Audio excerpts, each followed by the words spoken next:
Get ready to take a look behind the scenes and enter the impossible for the Between Two Minds podcast with our hosts, Judge Mentalist and Bernardo Rodriguez. Can they really tell you what you're thinking?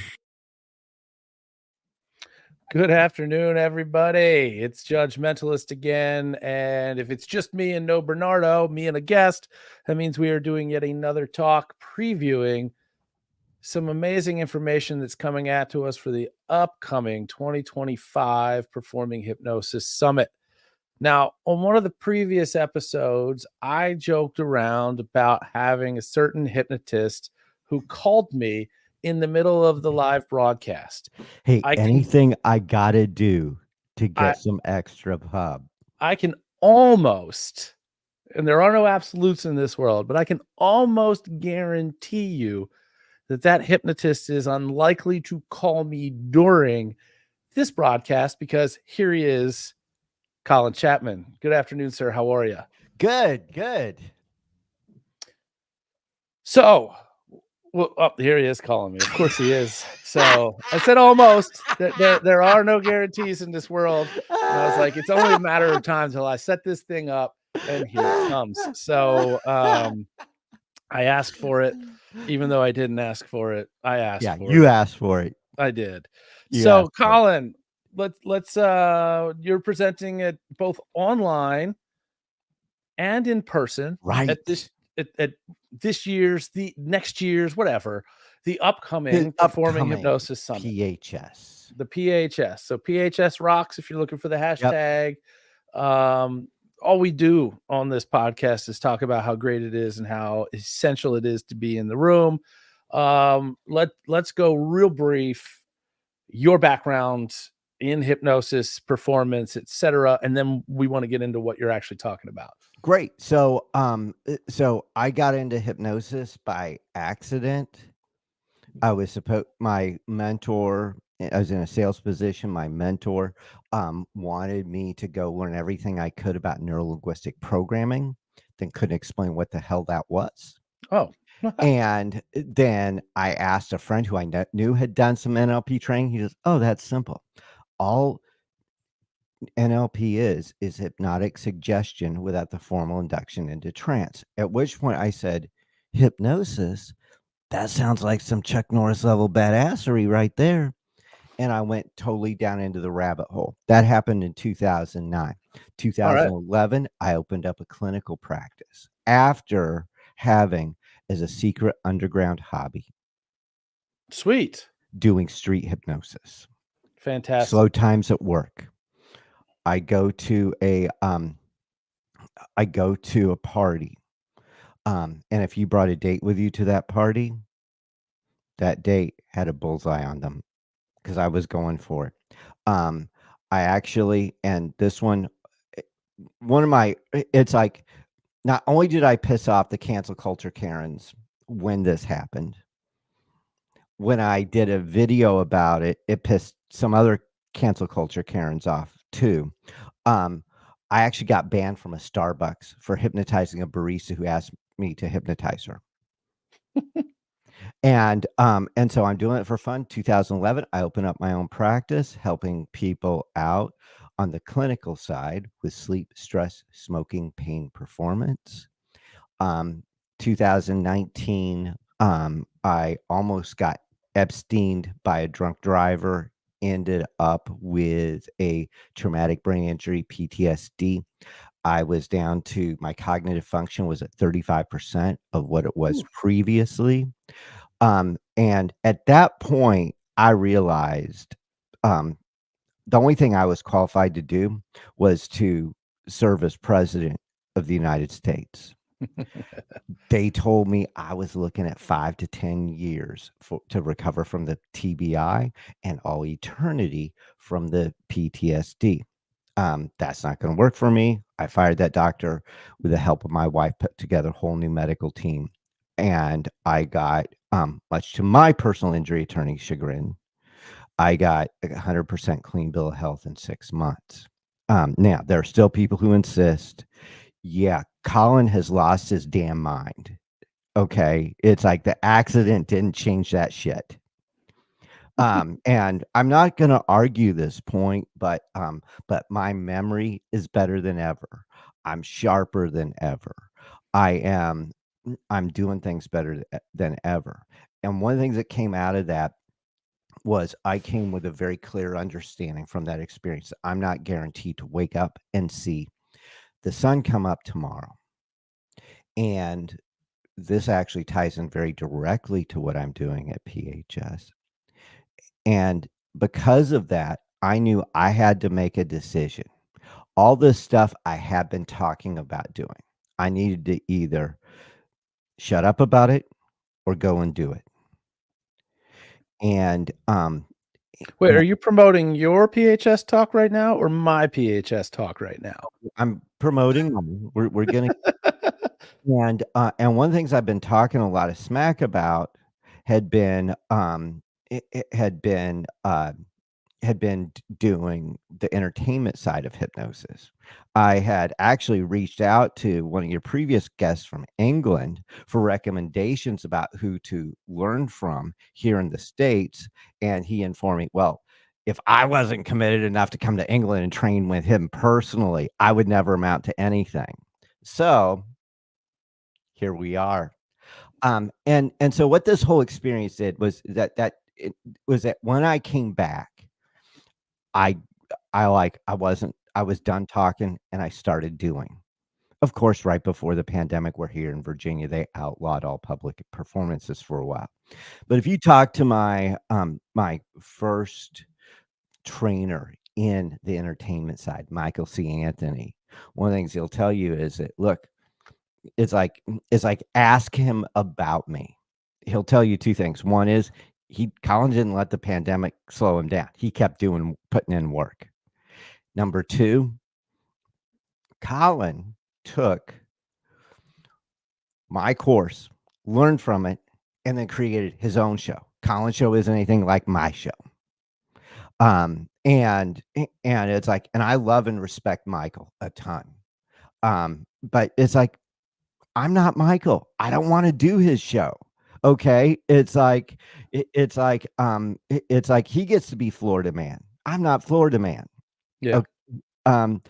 And so he gets to do his things and that's great. But I went off in my own way. And that whole journey really set up something that I'm doing today. It's all comes down to 3 letters. GSD, which stand for get shit done. Or if I'm talking in front of a high school, William Mitchell, it's get stuff done. One of the things that I'm proud of, and my good friend who I love to death, who I've trained with, Lisa Kunacek, she comes from an approach that says, oh, you need to like pick your lane, stay in it. I'm proud of the fact that I am a highly versatile comedian and hypnotist. I am not a clean comedian. I'm also not a dirty one.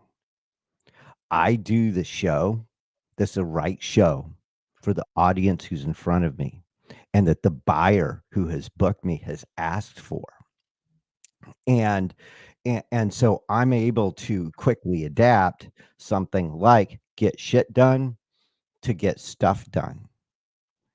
And so GSD is a message that I include into my show.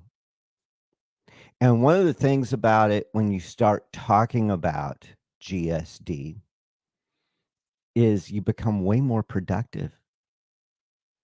And so I am in the process of putting together an entire comedy hypnosis course. And it's comedy, not staged. I position the Comedy Hypnosis is Amazing show as a comedy show that uses stand-up comedy, crowd work, and hypnosis to deliver the laughs. Because I know I'm not selling hypnosis. Hypnosis has an approval rating at about the same level as ass cancer. It is. I've actually paid the money to do a real survey, and it's not popular. Selling hypnosis sucks. You know what doesn't suck? Laughing. Yeah. I'm selling the laughter. That's what I'm selling. It's the experience. Hey, Grant, good to see you. Um, and so my approach with comedy hypno GST is that it's gonna be a course that is gonna take people from the basics, laying out even, and it's gonna be a good fit for people who've never done any performing hypnosis training, or people who've done no shows, or people who have. The basics are gonna start out taking a different approach. Instead of saying, "Oh, the most important part of your show is this really boring part that's we call a pre-talk that nobody showed up for at all." It's like if I go to a Taylor Swift concert, she's not going to explain musical structure to me before she starts to sing.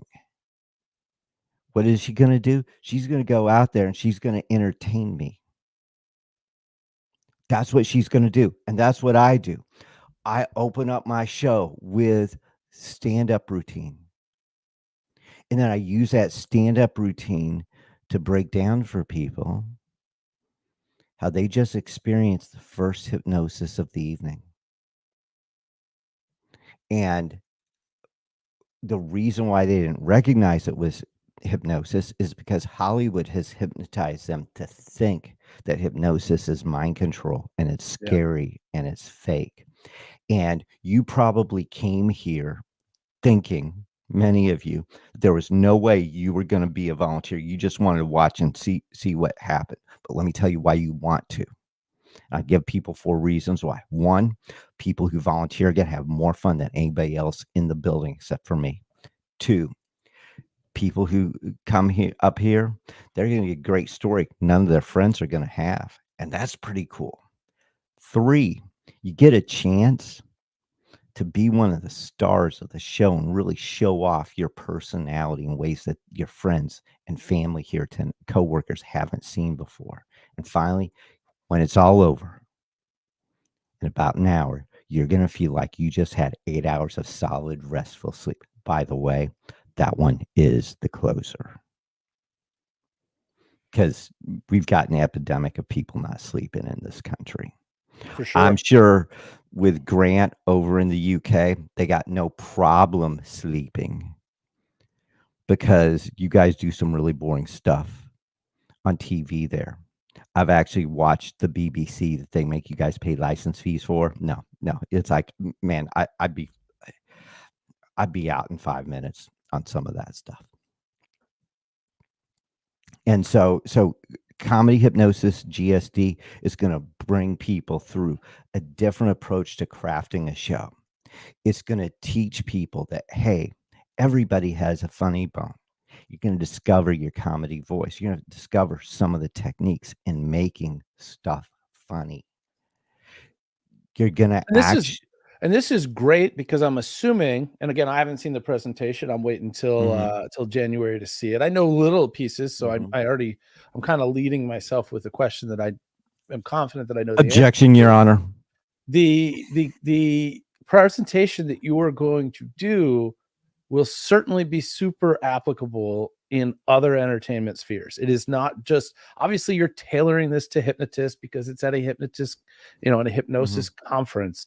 But as I've been saying with, I want to say 80+% of the presentations that I am seeing on the books for PHS should be valuable and applicable to performers in a variety of genre, whether or not, maybe, I mean, obviously magicians, mentalists, things like that. There's a very, they're cousins. So that's the easy one. But any other sort of performer, the approach that you're talking about, because I know that you're going to talk about a lot of how to create new, innovative, and truly unique creative material, so many people need to do that. In fact, a lot of times and when that's I get a exactly. generic booking request, one of the first things that I lead with is, hey, if you don't want to hire that magician that's just going to come with 6 or 8 tricks that he or she bought from a magic shop and is performing them identical to the way that they were instructed, we should talk. Otherwise, if you're Right. looking for that, go get it, because that's Yeah. some people want that. That's there. Yep. It's absolutely there. And the big focus of my online presentation, the comedy version of which is going to be the online version, is going to be putting people through the paces to actually create, to actually figure out how you come up with a new piece of material. And part of my job as a hypnotist when I'm working with somebody clinically is to make things easy for them. I'm gonna make things easy for my colleagues to come up with new stuff to do in their show. And honestly, the biggest thing is you open your eyes and you shut up and listen. Yeah. That's how you find out stuff. The piece I'm doing in the at the PHS live is going to be comedy hypno GSD. Yes, you are a musician. Now, let me tell you how little musical talent I have. When I joined the United States Army, because I have such a tragically white sense of rhythm, I got my ass kicked for 2 straight weeks because I kept messing up the formation. Marching in time is kind of a big deal, and I didn't have it. I now have created almost 1,000 pieces of music using a combination of ChatGPT and Suno AI. Now, why does this matter to us?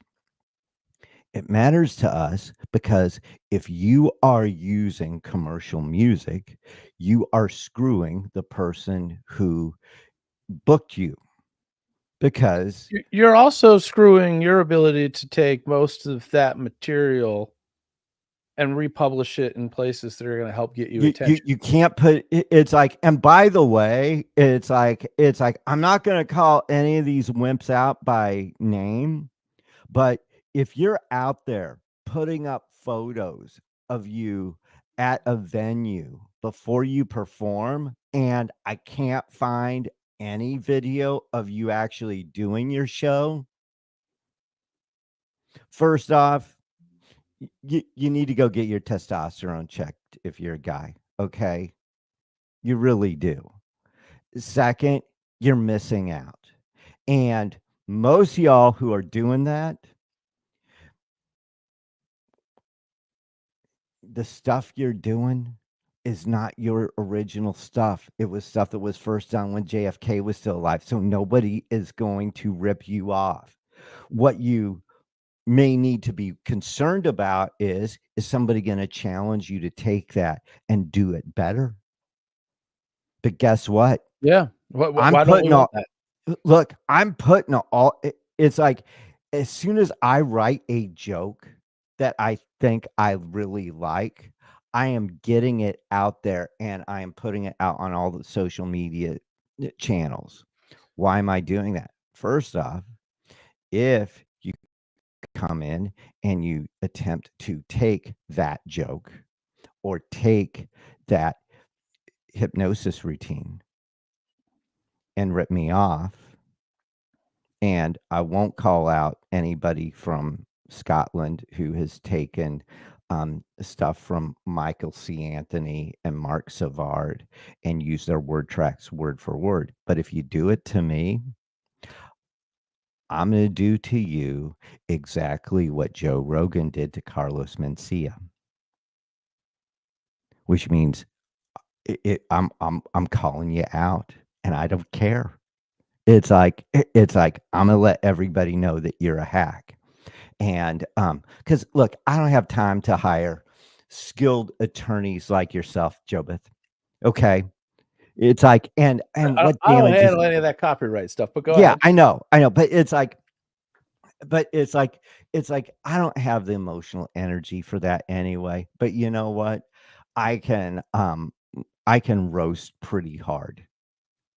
It's what I do. I Yeah, can roast pretty I hard. can tell you right now, like on that topic with the you see before photos and no, no video of it. I walk out of a gig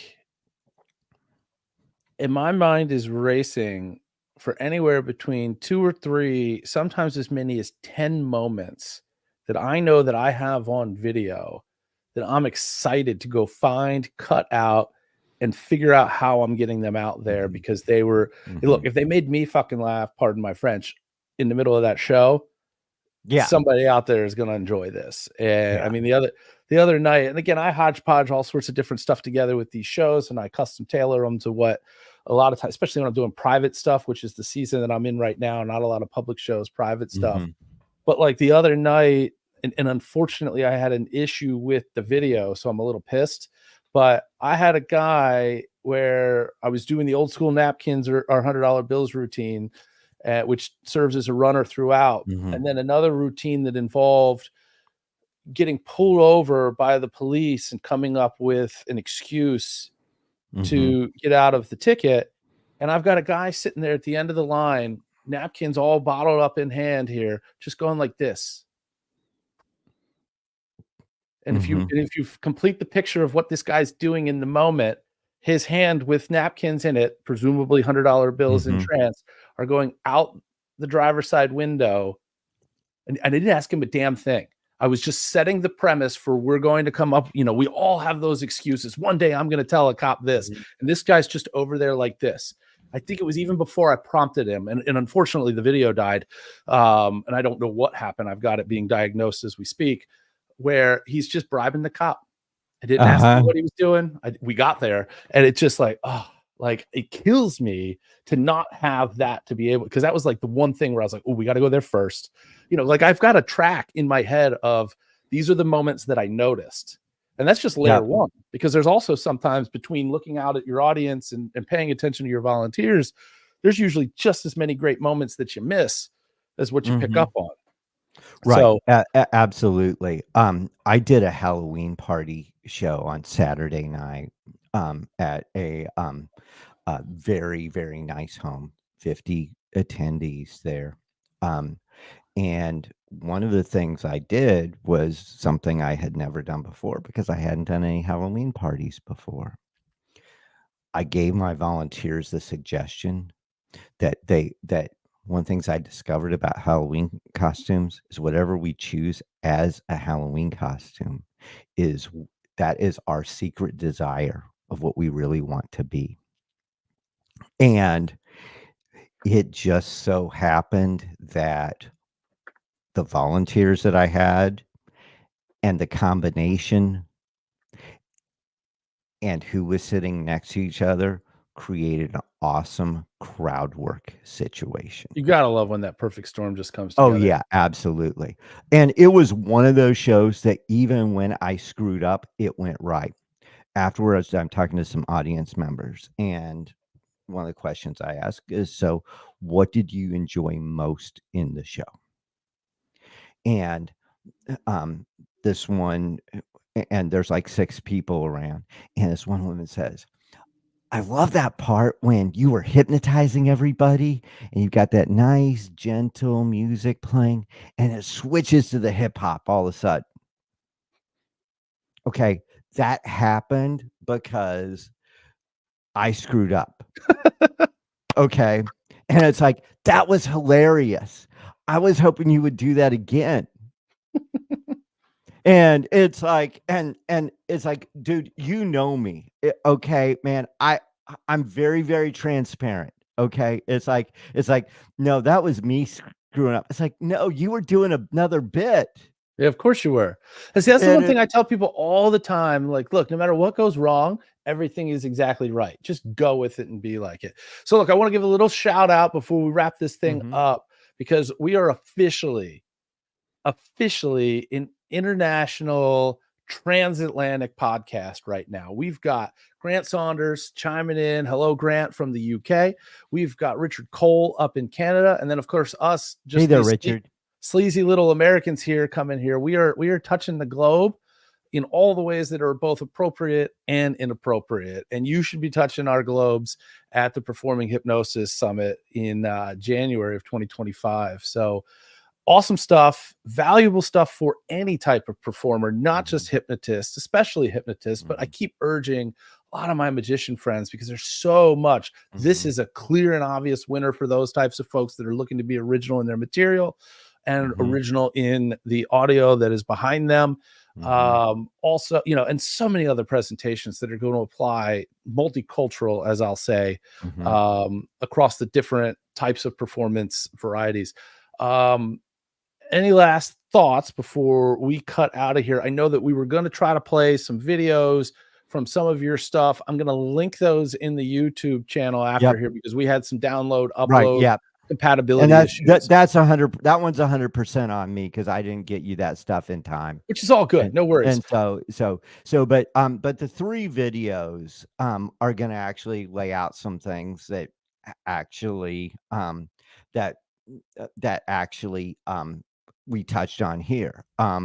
One is a video of a stand-up a tight 60 that I have done in my show, where I'm talking about how I don't really believe that my daughter is mine. A second one is a piece of music that I've created. It is a meme song, and that song is called the Diddy Baby Oil Freak Off. Very, very somber. The link will be in the YouTube description within 5 minutes of this live stopping. I've got to edit it afterwards and everything. So it's not there yet, but it will be soon. And if you're then on Facebook, hop over to the YouTube channel for Judge Mentalist. It's there for you. It's not going anywhere. Yep. And then the third one is when I have as one of my volunteers at the Clean Fuel Summit. I have the guy who actually booked me and who owns that summit. This is great. I gave him the suggestion during the spelling bee that the way he would spell is that he would insist on talking about how badly I suck. And I've got him up there apologizing to the audience for bringing me in. And let me tell you, at first, the audience was getting really, really tense. And then they figured out that, no, this was, he actually did give him that suggestion. And it's like, and one of the reasons why I do that is that I saw one of our colleagues do this thing where they were giving people the suggestion that whenever I say this keyword, you will say, so-and-so is the greatest hypnotist ever. Look, that's boring. And of course, that so-and-so was themselves. Yes. And it's like, and bunches of folks have done that and far worse. Okay. Actually encouraging people while they're in trance to do things like do Google reviews for them and contact other people asking to book them, which, which that's a bit sketch. Okay. But no, I'm going in a total other direction. It's like, no, you tell me how badly I suck. And I do have to give a shout out by name to my boy, Steve Supachana, who actually was the one who got one of his volunteers to say Colin Chapman sucks to a trigger word during one of his shows. And I've just run with it. And hundreds of miles away from where they'd ever run into. Yeah, no. It's like Steve was doing a show. It's like I'm like minding my own business and watching TV. I get this alert from Steve, and it's a video link from 2 time zones away. Okay. Yeah. And so no, it's like we're artists, And let's let it fly. It's like we don't have to be copying everybody else. We get to do something that is more powerful, more cool, and different from what the magicians and stand-up comedians do. If we start adding some originality to it, we'll Even better. end up coming away with starting to get to their level of notoriety and success. Fantastic. So that's the 2025 Performing Hypnosis Summit. Be there. In person is certainly better because it's Las Vegas. It's January. It's probably cold where you are, and it's not 110 degrees there, or at least it shouldn't be. You could do it online if you must, but come on. There's so much camaraderie to be there, be in the room, be in person. It's absolutely awesome. Fantastic. So check out those links in the description on the YouTube channel. From there, you can get to Colin's social media, to his YouTube channel. You'll be able to find the rest of his stuff. So definitely subscribe to this, subscribe to that. Make sure that you're tuned in on any of this time when any of this shenanigans happens, because I guarantee you it's well worth it. Thank you so much. We will Thank you for having me in January. Yes. We got to get together in person before then. We do. Yeah, But yeah. definitely in January. Yeah. All right. Take it easy, everybody. All right. See you on the next Okay. one. All right. Thank you for tuning in to the Between Two Minds Behind the Scenes podcast. Be sure to follow us on social media under Between Two Minds with the number 2 instead of TWO, or under Enter the Impossible. Thank you, and we hope to see you back for the next episode.